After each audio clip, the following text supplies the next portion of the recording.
जनता के आक्रोश ने 3 देशों की वर्तमान सरकारों को इस्तीफा देकर भागने को मजबूर कर दिया। वो देश है जापान, फ्रांस और नेपाल, और इससे पहले इसी प्रकार का कृत्य श्रीलंका और बांग्लादेश में हो चुका था। एक समय था जब भारत के पड़ोसी देशों के साथ संबंध ऐसे थे कि भारत के पड़ोसी देशों को कोई आंख उठाकर नहीं देखता था। इन देशों की राजनीतिक व्यवस्था बहुत सुचारू रूप से चलती थी।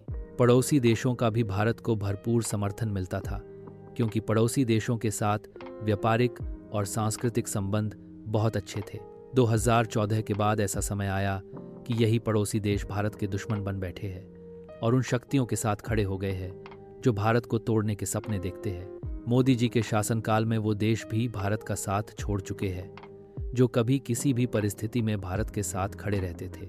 हम नेपाल की बात करें तो वहाँ की जनता ने केपी ओली की सरकार को भागने को मजबूर कर दिया है। नेपाल में हुए इस प्रोटेस्ट का बीजेपी ने चुनाव में फायदा उठाने के लिए कमर कस लिया है, और इसकी शुरुआत बीजेपी आईटी शेल ने सोशल मीडिया पर कर भी दिया है, और प्रोपेगेंडा जोरों शोरों से सोशल मीडिया पर फैलाया जा रहा है। बताया ये जा रहा है कि भारत में भी इस तरह के षड्यंत्र हो सकते हैं। प्रधानमंत्री मोदी को हटाने के लिए विपक्ष इस तरह के षड्यंत्र को अंजाम दे सकती है। अब भारत की जनता ये मानने को तैयार नहीं होगी कि मोदी जी को भारत में सिया और अमेरिका ने ही बैठाया हुआ है। यह मैं आपातकाल के दौरान जनसंघ के ऊपर लगे आरोप के आधार पर कह रहा हूं।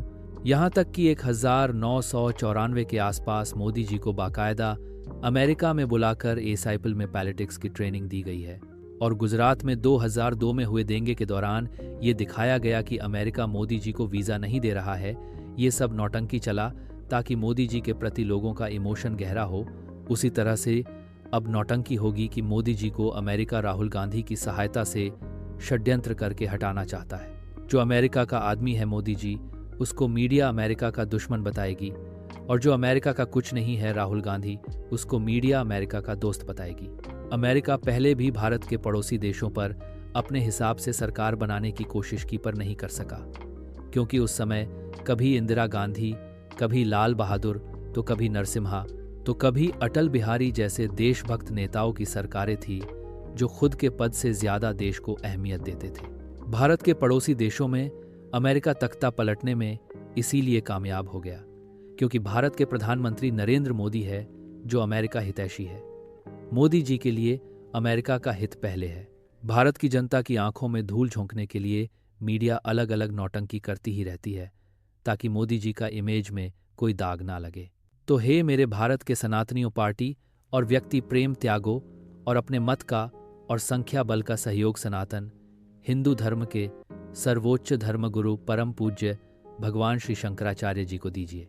तभी भारत विश्व गुरु और अखंड हिंदू राष्ट्र बन सकता है।